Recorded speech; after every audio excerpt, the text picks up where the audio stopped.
Jonás capítulos 1 al 4. Seguramente sepas quién es Jonás porque es muy famosa su historia de que fue un hombre que fue tragado por una ballena y luego fue arrojado a tierra, fue vomitado por esa ballena y de repente seguía vivo. Quería comentaros que la primera vez que leí Jonás, que fue hace tiempo, y luego cuando lo he vuelto a leer, mirad, es que me hace tanta gracia este hombre y cómo es su relación con Dios, porque se coge unos enfados y unas rabietas tremendas. Y es que también es como un espejo nuestro de en qué forma actuamos en determinadas ocasiones. Y en general, por ejemplo, ya cuando está comenzando el libro, Dios le está enviando a que vaya a predicar y a compartir un mensaje de advertencia para Nínive. Sin embargo, una vez recibe este mensaje Jonás, hace, sí, pues me voy para el otro lado. Y se va lo más lejos que puede de Yahvé, aunque eso es imposible, irse lejos de Dios, pero bueno, él se va lo más lejos posible de Nínive. Entonces me hace gracia porque me recuerda al ser humano que muchas veces cuando Dios nos dice, ves por la derecha, nosotros vamos por la izquierda, o cuando nosotros pensamos que nos podemos esconder de Dios y nos podemos ir al confín del mundo, como sucedía aquí, que Tarsis, a donde fue Jonás, en lugar de ir a Nínive, estaba representando para los hebreos el confín del mundo. Entonces nosotros también pues solemos hacer un poco así, cuando tenemos esos miedos, esas inseguridades que nos atrapan, que Dios nos dice una cosa y nos vamos corriendo a hacer otra. Bueno, de hecho este libro es un libro único como cada uno, pero este tiene algo muy peculiar entre los libros de los profetas. Jonás es un profeta menor, porque las palabras de un profeta suelen ser así dice el Señor, y en los libros de los profetas van contando todas aquellas palabras que el Señor transmitía a ese pueblo, ya podía ser ese juicio a las naciones o esas promesas de restauración. Pero en cambio, en el libro de Jonás lo que hace es contarnos la historia acerca de un profeta. Nos está contando la historia que le sucedió a Jonás, además de hablar de esa relación que tenía con Dios. Entonces es muy curioso este libro. De hecho es un libro muy pero que muy importante porque el mismo Jesús lo anuncia en el Nuevo Testamento y hace referencia a este libro, que es un libro muy pero que muy corto. Que esto también nos demuestra que tal vez un libro sea muy corto y pensemos que no sea relevante porque es corto, pero seguramente su contenido sí que es muy relevante, como sucede aquí. Bueno, pues Jonás lo que hace es reflejar la época después del destierro. Él vivía por Israel durante el reinado de Jeroboam II, que fue un rey muy pero que muy malo. Es un contemporáneo del profeta Amós y Oseas, que los hemos visto a los dos, porque también tiene algo muy similar a ellos y son los mensajes que ellos transmiten de parte de Dios, que son tanto de arrepentimiento como de volverse al Señor. Este relato de Jonás es un relato didáctico, donde las amenazas expresan la misericordia de Dios, que no espera más que el arrepentimiento. Dios, ahora lo veremos, Él solo busca ese arrepentimiento y que el pueblo vuelva a Él. Jonás es un representante del judío fiel y observante estricto de la ley, que se niega a aceptar que los ninivitas puedan recibir el perdón y el amor de Yahvé.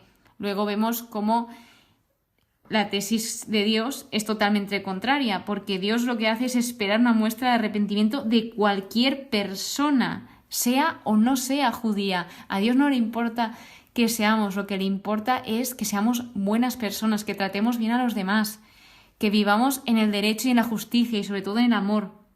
Entonces, Él lo que quiere es conceder ese perdón a todos, no solo al pueblo de Yahvé, que Dios es universal y perdona y ama a todos los hombres. Es un libro bastante curioso también porque los personajes hacen todo lo contrario de lo que piensas que van a hacer, ya lo veréis. Y además, otra de las cosas interesantes de este libro es que está intentando incomodarte. Te hace esa pregunta de ¿te parece bien a ti que Dios ame a tus enemigos? ¿No te alegra que Dios ame a tus enemigos? Lo que comentaba, este libro es como un reflejo de todos nosotros, que muchos de nosotros habremos sido Jonás a la hora de reaccionar. Ahora sí, nos metemos en el libro, en el capítulo 1, Jonás rebelde a su misión. De hecho se le llama profeta rebelde porque no quiere hacer lo que Dios le dice y él está huyendo del Señor, pero por mucho que lo intentemos no podemos huir de Dios. La historia viene así. Jonás, una vez Dios le dice que tiene que ir a un sitio, va a otro. Se sube en un barco para irse lo más lejos posible. Entonces viene un naufragio. Luego, los marineros que estaban en ese barco están muy asustados, por lo que cada cual se pone a orar, a pedir auxilio a su Dios. ¿Qué pasaba mientras tanto? Que Jonás estaba durmiendo profundamente, que esto me recordó al Nuevo Testamento cuando está una tormenta tremenda y están todos los discípulos asustados, a lo que Jesús está durmiendo tan tranquilamente. Pero este es otro caso muy diferente, porque de repente el capitán va hacia Jonás y dice: ¿qué estás haciendo ahí? Ve, levántate y ora a tu Dios, porque esto está fatal, estamos todos con un miedo tremendo. Entonces lo que hacen es invitarle a invocar a Dios, y eso que él estaba oyendo. Ojo al dato. Así que luego de esto echan a suertes a ver quién es el culpable de ese castigo y sale efectivamente Jonás.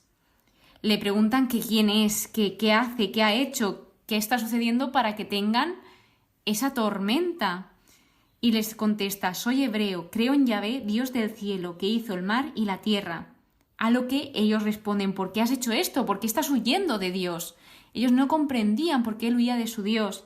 Entonces, una vez fue pasando, e incluso esos marineros paganos intentaron que Jonás no fuese echado al agua, llegó un punto en que Jonás ya sí que dice lo que había que hacer para que el mar se calme y reconoce su culpa, reconoce lo que había hecho. Entonces, él estaba dispuesto a sacrificar su vida para salvar a todos los demás. Sin embargo, aquí hay un paralelismo. Esto es lo que sucedió con Jesús. La diferencia es que Jesús no hizo esos pecados. Aquí Jonás sí que es culpable, pero en el caso de Jesús no era culpable. Pero los dos sí que coinciden en que ellos se entregan para salvar a los demás. Es lo que dijo en Mateo, en el Nuevo Testamento: porque como estuvo Jonás en el vientre del gran pez 3 días y 3 noches, así estará el Hijo del Hombre en el corazón de la tierra 3 días y 3 noches. Pues bien, una vez arrojan a Jonás, se calma la furia, se dan cuenta de que Dios es real, de que Dios es verdad y que la resistencia a Dios es un verdadero problema. Entonces acaba el primer capítulo diciendo: y aquellos hombres creyeron firmemente en Yahvé, le ofrecieron sacrificios y le hicieron promesas. Así que ellos pasaron de temer a la tormenta a temer al Señor. ¿Qué vemos? Que no podemos, repito, escapar de esa presencia del Señor, y que a pesar de que Jonás hizo lo incorrecto de la manera más correcta, eso no lo hace correcto. El capítulo 2, lo que os comentaba de ese versículo de Mateo del Nuevo Testamento que Jesús les dice a sus discípulos: Jonás es salvado, un gran pez se traga a Jonás durante 3 días y 3 noches, que esto lo que está haciendo es proporcionar un presagio de la resurrección de Jesús. Y vemos cómo Dios escoge esta forma específica de rescate por el efecto que tendría en el corazón de Jonás, porque Dios no se fija en nuestra apariencia, Él se fija en nuestro corazón, Él conoce nuestro corazón. Entonces Él sabía la forma de cómo Jonás iba a reaccionar. Jonás estuvo orando dentro de ese gran pez y Yahvé le respondió, le escuchó, le dice, una de las cosas que Jonás le dice es: sacaste mi vida de la tumba, Yahvé Dios mío. En esa oración va reconociendo la grandeza de Dios y todo lo que ha hecho por él, y termina diciendo aquello que él iba a hacer por Dios, aquello que Jonás haría por Dios, que sería acción de gracias, sacrificios y cumplir votos. ¿Qué hago yo por Dios? Es una pregunta que nos tendríamos que preguntar, porque Él responde nuestras oraciones, nos escucha, está siempre con nosotros, nos da su palabra. ¿Y nosotros qué hacemos por Él? La salvación viene de Yahvé. Después de todo esto, Yahvé ordena al pez que vomitase en tierra firme. Entonces, ¿de qué se da cuenta Jonás? De que él nunca había estado fuera de las manos de Dios y que Dios siempre había estado ahí, a pesar de que él había intentado abandonar a Dios. Luego vemos también esa oportunidad que le da al Señor, porque una persona que tiran al mar y se lo traga un pez grande, pues no es muy típico que siga viva, pero el Señor le da otra oportunidad. El capítulo 3 habla de la conversión de Nínive y el perdón divino, donde se le da esa segunda oportunidad a Jonás y vuelve a hablarle Yahvé a Jonás. En este caso, Jonás obedeció y va a Nínive, que era una gran metrópoli, y se recorría en 3 días. Y él lo que fue diciendo es que en 40 días Nínive sería destruida. ¿Cómo contestan los ninivitas? ¿Cómo acogen este mensaje tan trágico y tan sorprendente y tan impactante? Pues de la forma contraria a la que nos imaginamos. Los ninivitas creyeron en Dios, ayunaron, se vistieron de la forma proporcionada, es decir, los ninivitas se arrepintieron y vemos cómo el arrepentimiento no es simplemente decir me arrepiento, sino el arrepentimiento es hacer algo, cambiar, algo tiene que cambiar en nosotros, aunque sea poquito a poco. No podemos decir que nos arrepentimos y seguir actuando igual. Tiene que haber esa intención de que realmente nos estamos arrepintiendo, esa intención del cambio. Aquí está describiendo ese proceso mismo de volverse a Dios, de cómo ellos, un pueblo pagano, de repente se estaba convirtiendo al Señor y escucharon, porque podrían haber pasado este mensaje, pero ellos escucharon y fueron atentos a este mensaje. Entonces vemos cómo la conversión de los ninivitas subraya por contraste la incredulidad de los judíos. Me impactó bastante cuando lo leí porque los judíos solo hacían que endurecer su corazón, no hacían ni caso a los profetas, los perseguían, los encarcelaban. Y en cambio los ninivitas se lo dicen, lo creen y lo hacen. Impactante. Así que el rey de Nínive lanza un decreto que lo que destaco es que cada uno se convierta de su mala conducta y de sus acciones violentas. Cuando Dios vio lo que hacían y cómo se convertían de su mala conducta, se arrepintió del castigo de que había anunciado contra ellos y no lo ejecutó. Aquí es donde Jonás pudo empezar ese cabreo, ese enojo, porque no entendía cómo, si él había decretado un juicio, si Dios había decretado un juicio, cómo ahora se está arrepintiendo de ese juicio. Pues bien, Dios es fiel a su palabra. Y si recordamos el libro de Jeremías, que fue otro profeta, vemos como él dijo: en un instante hablaré contra pueblos y contra reinos, para arrancar y derribar y destruir. Pero si esos pueblos se convirtieren de su maldad contra la cual hablé, yo me arrepentiré del mal que había pensado hacerles. La predicación de Jonás fue como todas las advertencias de juicio. Fue una invitación a arrepentirse y evitar el juicio prometido. Esas palabras del Señor tenían ese implícito: si no te arrepientes en ellas. Entonces vemos como Dios sí que está siendo fiel. Estaba qué pasaría si se arrepentían y qué pasaría si no se arrepentían. Por último, el capítulo 4, muy bueno también y muy gracioso, porque se llama Despecho del profeta y respuesta divina. Aquí Jonás se enfada, dice, sintió un gran disgusto, se enfureció y lloró. Él estaba muy molesto por el éxito de su predicación. Es que es muy irónico porque todos los profetas intentan que la palabra que ellos transmiten de parte de Dios cale en las personas y no solía calar, y cuando realmente esa palabra hace efecto en los demás, Jonás se enfada. Es que no tiene sentido, pero es que muy bueno esto. Y ojo, porque esto en lenguaje hebreo, en lenguaje original de este libro, eran palabras mucho más fuertes. Parece que en la traducción se ha suavizado un poco. Así que lo que hace es justificar la huida de Dios por primera vez, el por qué él huye cuando Dios le dice ve a Nínive y se va a Tarsis, y continúa diciendo, es que no tiene sentido, pues sabía que tú eres un Dios clemente, misericordioso, paciente y generoso, que se arrepiente del castigo. Es decir, Jonás lo que quería era la misericordia para él, o sea, Dios lo salva de ese pez grande, pero para los demás no. Hay que ser un poquito egoísta, Jonás. Luego, claro, como estaba con este cabreo, de repente se quiere morir. Como Dios nos conoce y sabe cómo tratar con nosotros, sabe cómo hablarnos de la mejor manera y sabe cómo tratar con nuestro corazón, le dice a Jonás, ¿te parece bien enfurecerte así? Dios nos hace preguntas que revelan nuestro corazón. A lo que, después de hacer esta pregunta, de repente Dios hace crecer una planta de ricino para darle sombra a Jonás, al lugar donde Jonás se retira, y librarlo de su malestar, porque se ve que el sol le calentaba demasiado la cabeza. El día siguiente, de repente se seca el ricino.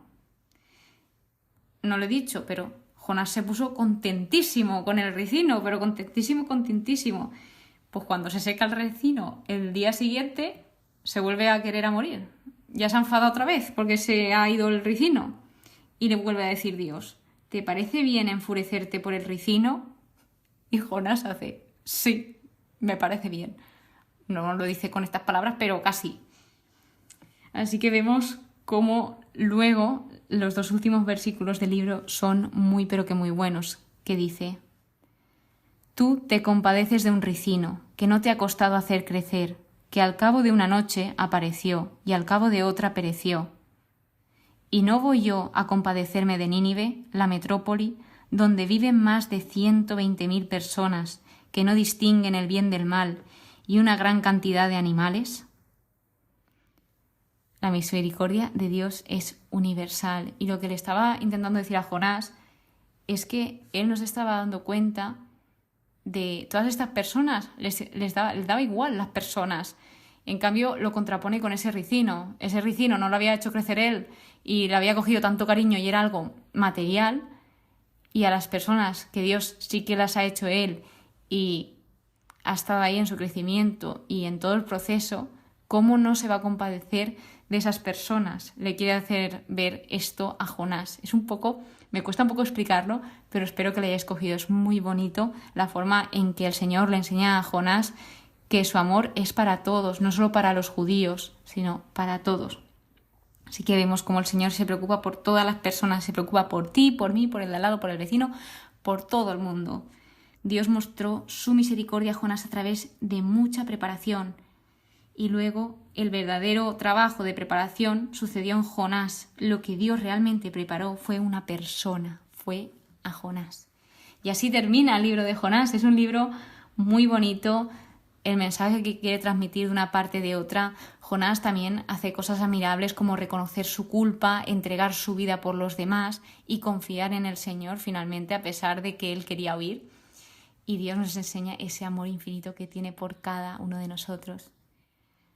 Te recomiendo mucho que leas este libro, que está muy bien, se lee en nada, son 2 páginas. Y si te apetece comentarlo conmigo, puedes escribirme a Instagram, al Gmail, donde tú quieras. Muchísimas gracias por escucharme, muchísimas gracias por estar aquí. Espero que pases muy, pero que muy buen día, y te espero en el episodio siguiente, donde hablaré de la conclusión y de lo que he aprendido de este libro. Que Dios te bendiga.